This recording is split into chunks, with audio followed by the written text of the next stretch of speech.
Good morning. I would like to thank Dr. Lee and the rest of you for inviting me to speak here today about a very serious problem, a problem which calls on you and me to take new efforts in new directions to prevent a potential catastrophe in the world of information technology. They asked me to speak this morning on the new technology of artificial general intelligence. I don't like those words so much, but it's good that the policy people start to realize the new artificial intelligence technology is much, much bigger than these little apps you see today on your smartphone, the little apps that give you little things like autonomous weapons. There are bigger things coming in the next 10 years, very big things. These big things remind me a little of the invention of nuclear energy and nuclear bombs. If that invention had been handled wrong, we could all be dead. But a lot of very intelligent people, like the great mathematician John von Neumann, a lot of very intelligent people worked very hard to come up with an approach for how to manage the conflicts which come with the new technology. The new technologies we are facing today also come from the work of John von Neumann. But there's a huge gap between the original mathematicians and engineers who developed the technology and the people making policy today.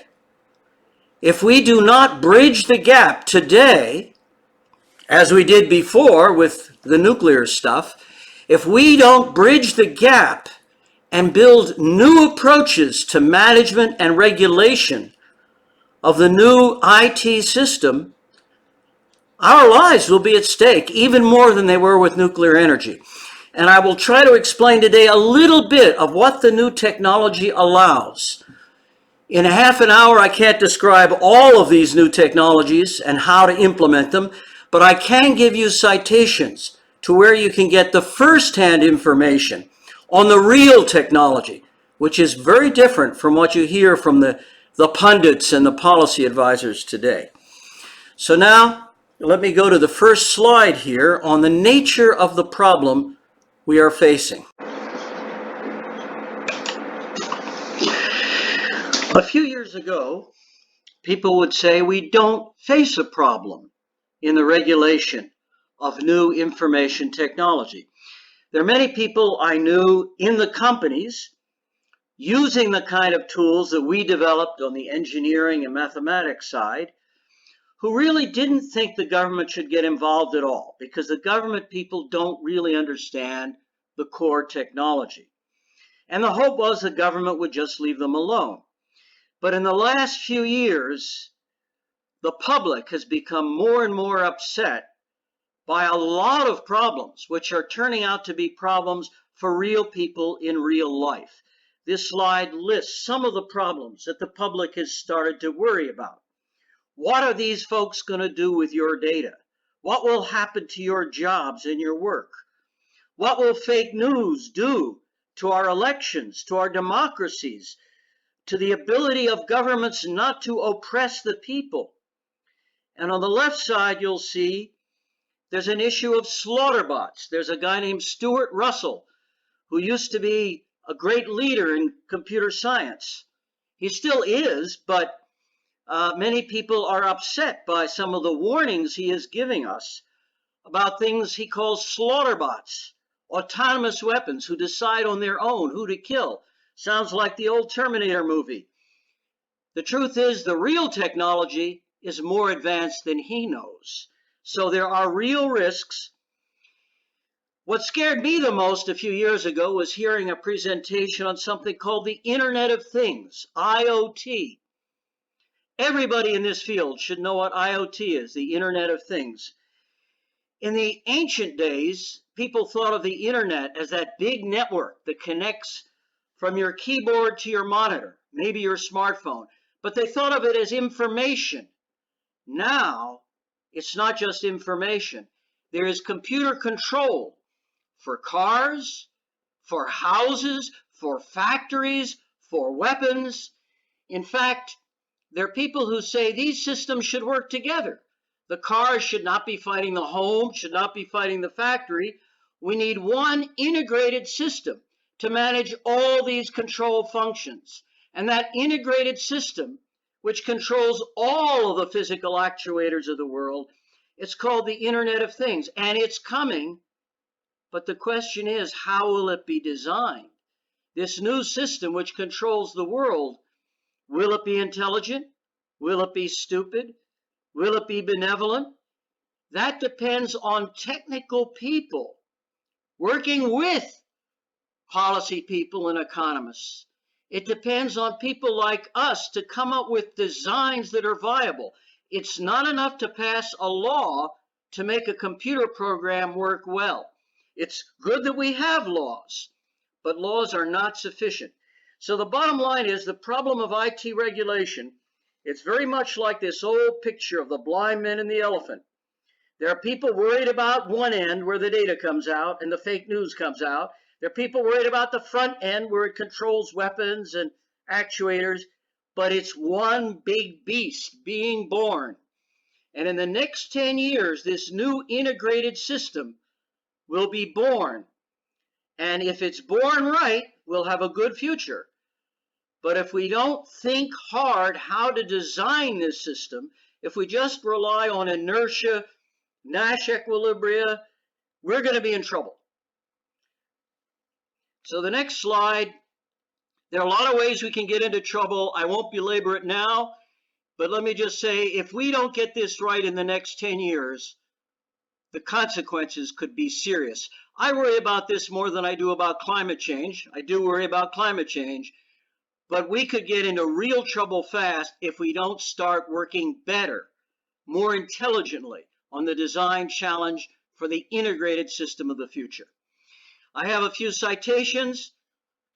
If you don't believe me that there are serious risks, well, you shouldn't just believe me. And you shouldn't just believe the people who reassure you you shouldn't worry, because they have vested interests too. They want you to calm down and not do anything, some of them. You shouldn't believe any of us if you're a real scientific thinker. You should go to these websites and make up your own mind, and I've made up my mind. I believe I'm worried, but there are design opportunities we need to face up to immediately.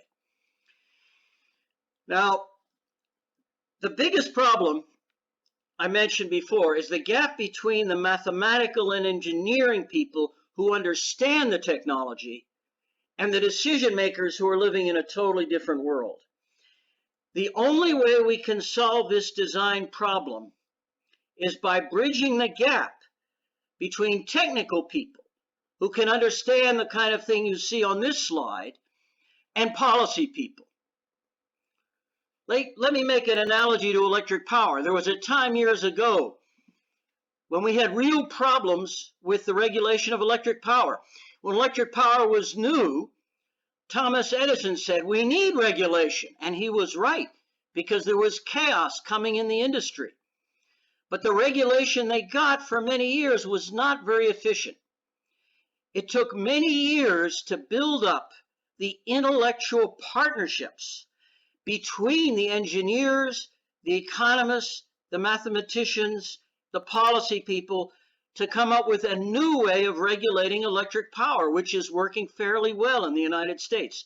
It took a lot of cross-disciplinary research and creative thinking. We don't have as much time with this stuff.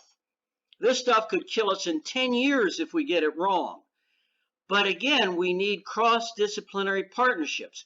We need to combine our best knowledge of the technology and the principles behind the technology with the policy. This slide is a slide about the principles behind the technology.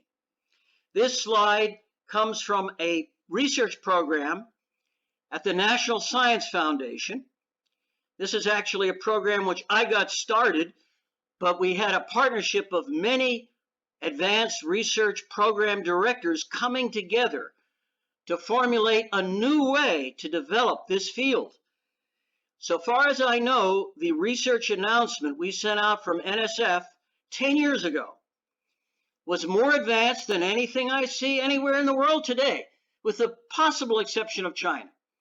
We don't see everything coming out of China, and we know they're doing advanced stuff. If you go to the website of NSF and search on these letters, COPN, you'll see a detailed description with citations on our research strategy. And if you look at this, you'll notice some important things about AGI, about intelligent systems. You'll notice they are not just about prediction and classification.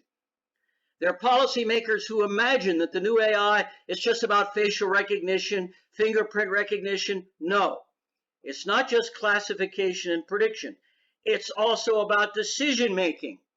Think about the AlphaGo system, which could beat the best human Go player. That's a very complex game, trickier than chess. It requires intuition more than chess does.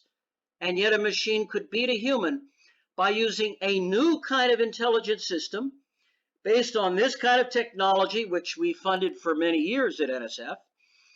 And it's based on values.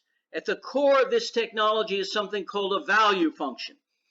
And I have given 2-hour tutorials on what is a value function. It basically comes from John von Neumann's idea of a cardinal utility function. It's important to computers and it's important to economics, and that's the new wave that's coming. The values which get into these systems are a matter of life or death. On the other hand, the policy world doesn't see that yet. They don't yet know what's coming down the pike. They do know they have to do something. They do know the public is worried, and the public is rightly worried. Because if you have 1,000 applications all fighting each other without some kind of control, there are real dangers for society and for the public. Again, let me make an analogy. When we have lots and lots of little applications all fighting each other without order, that's kind of like human beings fighting each other without order. Human beings can get into a lot of trouble, and they are getting into trouble this week. They get into trouble, and to resolve that, people like John von Neumann and Locke and Jefferson came up with an idea for something they called a constitution, a system creating a kind of context to limit the conflicts so that the systems can work together without killing each other. We need a constitution for humans to keep us from killing each other. We need a new kind of technical constitution, a new set of technical rules, not human laws, technical rules for the most powerful computer applications, for the integrated systems, in order to prevent chaos in the computer world. But the AI, the policy people don't entirely see that. And when I read what the policy people are saying this week, I get worried. I noticed Elizabeth Warren was very upset by a lot of these problems about fake data and fake news, and she has proposed a fix. On her first day, she will just break up Amazon, Google, and Facebook. Sounds simple to the lawyers, but if you know how these computer programs work, if you break up 3 big companies' conflict, and you end up having 100 little companies all fighting each other, none of them integrating the big picture, that would make the problem worse. This is what happens if you don't have a technical design approach. You don't just beat up the computer companies. That's not a solution. The European Union has an approach. The European Union, at the highest levels, has made a heavy commitment.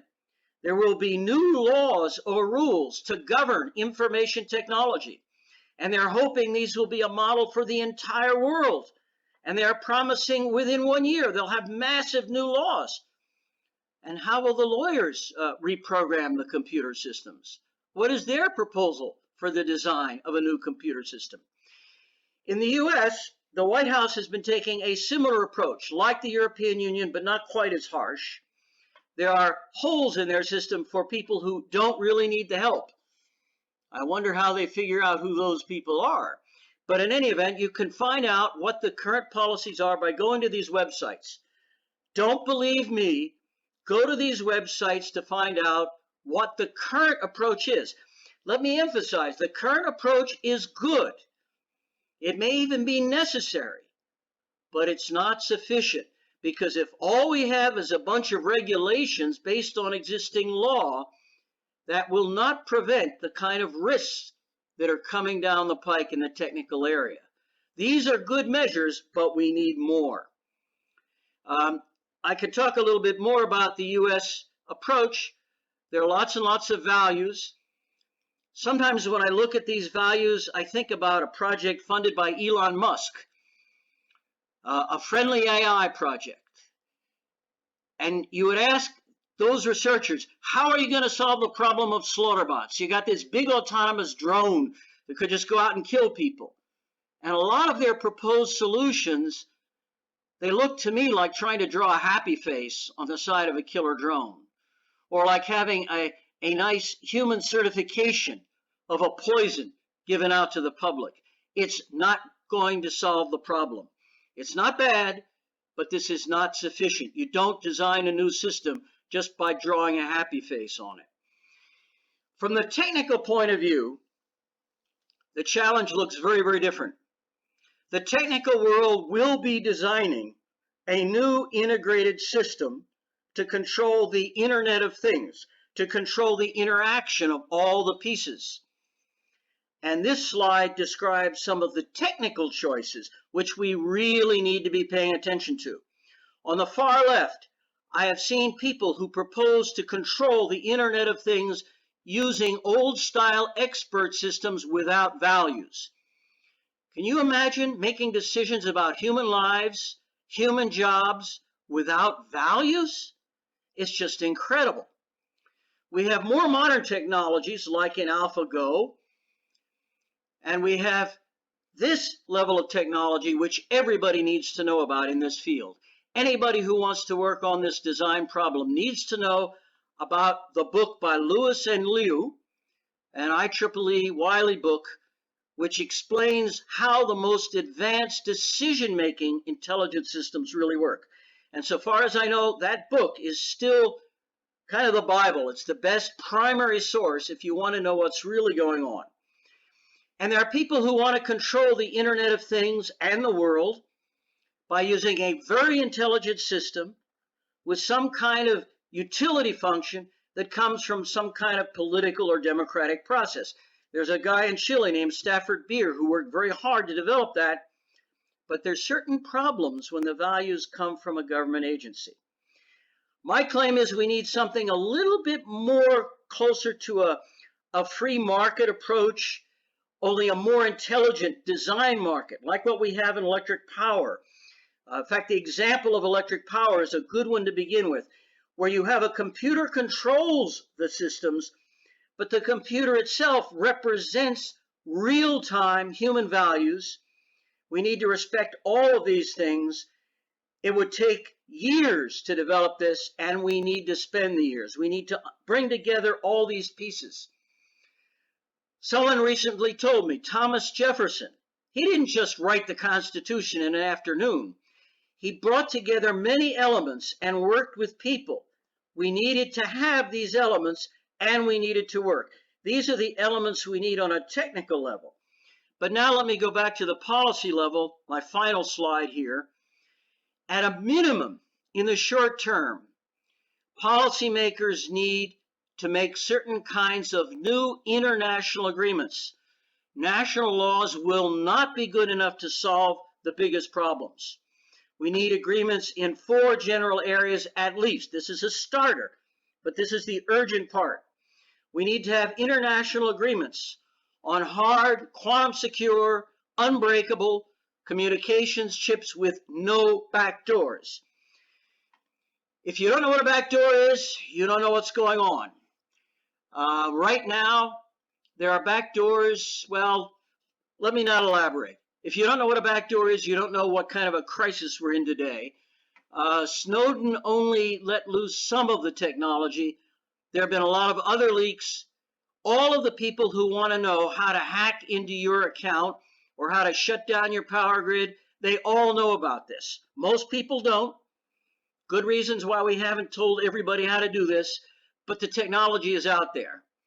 And the only way we can make our electric power grid secure, make our bank accounts secure, is to change the paradigm. We have to have the courage to use the technology which does exist for machine verified no backdoors in these areas. And quantum technology is very critical to secure communications. But that's not all.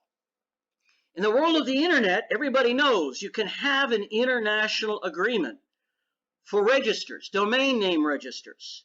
We need to take that same approach and use it not just for domain registers, but for high-level cryptocurrencies. That doesn't mean one currency for the world, but it means a global agreement. If we can agree on internet domains, we should be able to agree on the most secure high-level cryptocurrencies. And each person gets to decide what currency they want to use, but we need to have a common set of rules of the road for cryptocurrencies.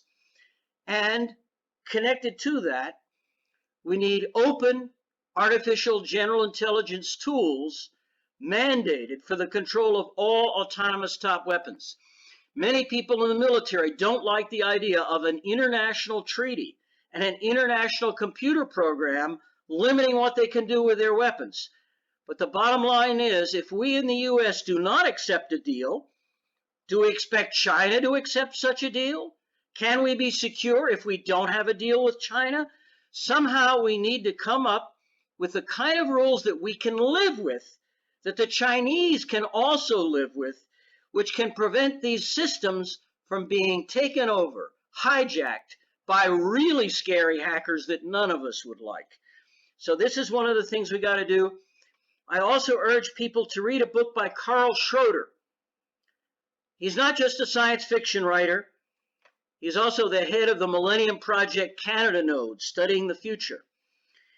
And Carl Schroeder's book, Stealing Worlds, gives a concrete picture of where the world could go if we don't come up with a new way of managing this stuff. He only knows about half of the new technologies. But even with just half of the new technologies coming down the pike, the implications are big. Most policymakers don't like to think about how big the changes might be. I urge anybody making policy in this area, do read his book. It's fun to read, for God's sake. And it poses questions about the problems we already face from half of the new corporations, the new technologies. But there are others. We need to be able to make sense of these challenges. A major part of his book is that the utility function, the value function, is critical to the management of corporations and of computer systems. And the role of utility functions in new corporations, the metrics, it's a matter of life and death. If we get it wrong, we don't live. So this is serious. And finally, we need truth. And that sounds like an old idea, but there's a lot of new technology that we need to give people more truth. We need learning systems that can estimate operational values better. We need better ways of making truth available to the public, making truth available to everybody. This is a major area of systems design. So thank you for your patience, and I look forward to discussing your questions. I hope there are many. In fact, I hope many of you will be asking, what can I do? We sure need a lot of people to get mobilized, because if it only depends on one old guy, we're in trouble. We really need your help and your questions and your activity. Thank you.